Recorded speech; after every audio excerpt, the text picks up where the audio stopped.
नमस्कार, सुदर्शन न्यूज देख रहे हैं आप और मैं हूं आपके साथ संगीता झा। चलिए खबरों में शुरुआत हरियाणा से है। आपको बता दें कि हरियाणा के फरीदाबाद से खबर है। वहीं देश में चल रही ठग कंपनियों पर कार्रवाई करने और लोगों का पैसा वापस दिलाने के लिए एक निजी संस्था के लोगों ने फरीदाबाद के सेक्टर 12 लघु सचिवालय के गेट के सामने अनिश्चितकालीन धरना प्रदर्शन शुरू किया है। बता दें कि धरने पर बैठे लोगों के मुताबिक देश में कई लाख चीट फंड और दूसरे तरीके से लोगों से पैसा ठगी करने वाली कंपनी काम कर रही है और भोले भाले लोगों को बहलाकर ज्यादा मुनाफे का लालच देकर ठगने का काम किया जा रहा है। सरकार ने ऐसी बहुत सी कंपनी के खिलाफ कार्रवाई करने का काम तो किया, लेकिन उनके पैसे वापस नहीं आए। उनकी सरकार से मांग है कि ऐसी कंपनी पर रोक लगाई जाए। इस ठगे पीड़ित परिवार के क्या नाम है जी आपका? मेरा नाम है सर नरेंद्र प्रसाद गुप्ता। सेक्टर 12 में धरने पर बैठे हो, क्या किस चीज़ को लेकर बैठे हो? मैं अपनी मांग को लेकर के बैठा हुआ सर। क्या मांग है आपकी? मेरी मांग है जितने भी कंपनियों के ठगी पीड़ित चाहे निवेशक हों या कार्यकर्ता हों, उनका बर्ड्स एक्ट के तहत 180 दिन में 203 गुना जमा रकम का भुगतान हो। दूसरी मांग है कि हमारे जितने भी कंपनियां हैं, इनके जो कार्यकर्ता हैं, एजेंट हैं, इनको एक न्याय मिल सके। तीसरी मांग है 1 जुलाई 2023 से नई जो भारतीय न्याय संहिता कानून है, इसके धारा 111 के तहत सभी उन ठगी पीड़ितों जो ऐसे कंपनियां हैं जो ठग के भाग गए हैं, उनके ऊपर कानूनी कार्रवाई हो। यही 3 मांग हमारे हैं सर। नमस्कार, मेरा नाम अजय कुमार है। मैं ठगी पीड़ित जमाकर्ता परिवार का फरीदाबाद से जिला अध्यक्ष हूँ। हम इस वक्त बैठे हुए हैं, जितनी भी सोसाइटियाँ भारत में चल रही है उनको बंद कर दिया गया, तो उनको पैसा वापस लेने के लिए, अपना भुगतान वापस लेने के लिए हम ये सत्याग्रह कर रहे हैं। सत्याग्रह के द्वारा हम बाकायदा कानून के तहत इसको साथ लेके चल रहे हैं। 2019 में भारत सरकार ने एक कानून पास किया था, बर्ड्स एक्ट 2019। उसके तहत ये था कि जितनी भी सोसाइटियाँ हैं सबको बंद कर दी जाए और उनका पैसा वापस दिलाया जाए। लेकिन उसमें उस कानून का आधा पालन हुआ। आधा पालन ऐसा हुआ कि उनकी सोसाइटी तो बंद कर दी, बट उनको पैसा वापस नहीं किया। तो हम उसी कानून के तहत अपना पैसा भुगतान वो लेने के लिए सत्याग्रह बैठे हैं। हमने पहले से ही जंतर मंतर, राजघाट, PM हाउस सब पे घेराव किया। हमारे वहाँ कोई सुनवाई नहीं, ना है कि कोई राजनीतिक नुमाइंदा हमसे मिलने नहीं आया। तो हार के मजबूर हो गया। हमें हर जिले, भारत के सभी जितने भी ज़िले हैं, उसमें 1 सितंबर से हमारा सत्याग्रह चालू हो रखा है पूरे भारत में।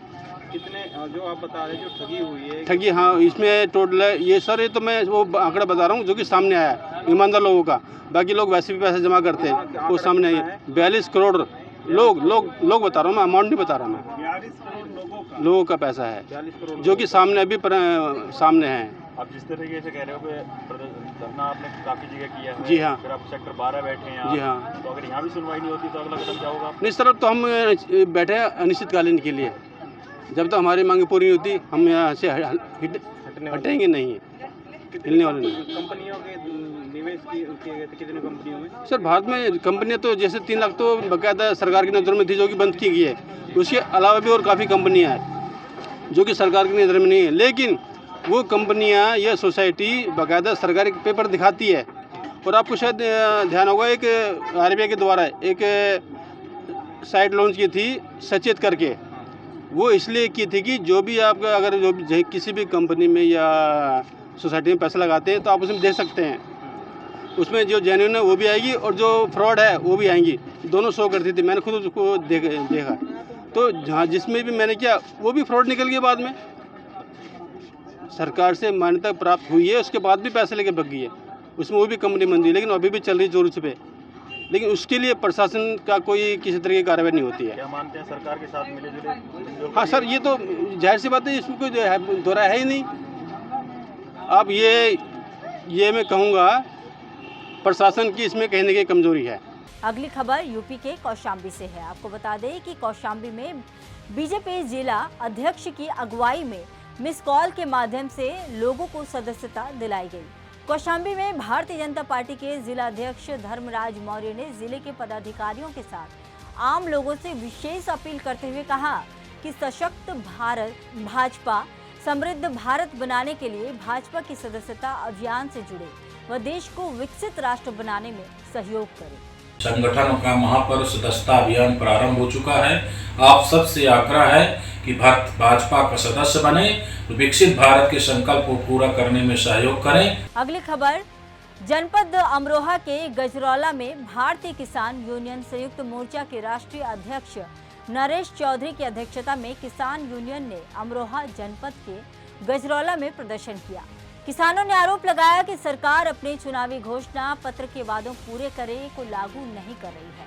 किसानों ने कहा कि सरकार ने वादा किया था कि सरकार बनने के बाद किसानों को मुफ्त बिजली दी जाएगी, लेकिन किसानों के पास आज भी बिजली के बिल आ रहे हैं, जिसके बाद किसानों ने अपनी मांगों का पत्र गजरौला कोतवाल को सौंपा और चेतावनी दी कि अगर जल्दी उनकी मांगों को पूरा नहीं किया गया तो वह आंदोलन को मजबूर होंगे।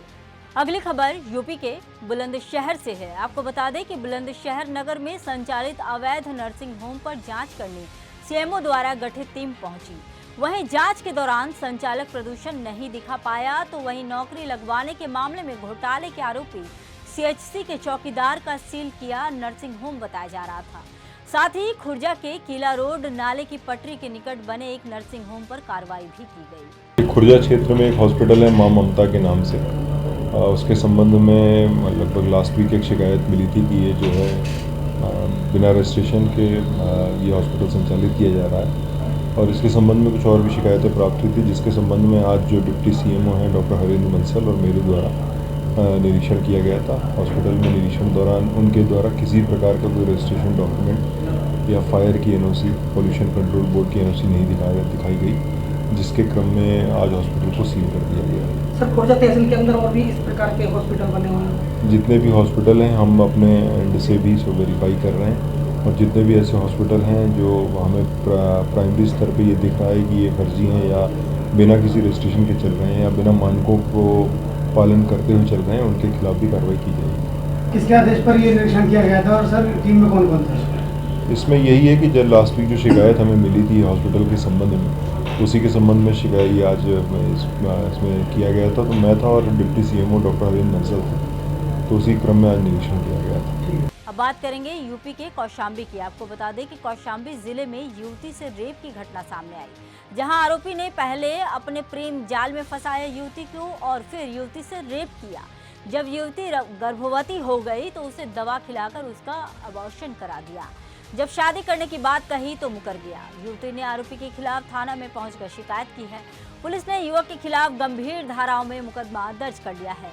पुलिस ने पीड़िता महिला को मेडिकल के लिए भेजकर कार्रवाई में जुट गई है। देखिए, इससे संबंधित तहरीर थाना सैनी को पीड़ित पक्ष के द्वारा दी गई थी, जिसके आधार पर तत्काल थाना सैनी में संबंधित धाराओं में मुकदमा पंजीकृत कर लिया गया है और इसमें अभियुक्त की गिरफ्तारी हेतु टीमों का गठन कर दिया गया है। जल्दी ही अभियुक्त को गिरफ्तार कर लिया जाएगा और इसमें जो भी अन्य मेडिकल की कार्रवाई है वो की जा रही है। फिलहाल के लिए इस बुलेटिन में इतना ही। देश दुनिया की तमाम खबरों के लिए देखते रहिए सुदर्शन न्यूज।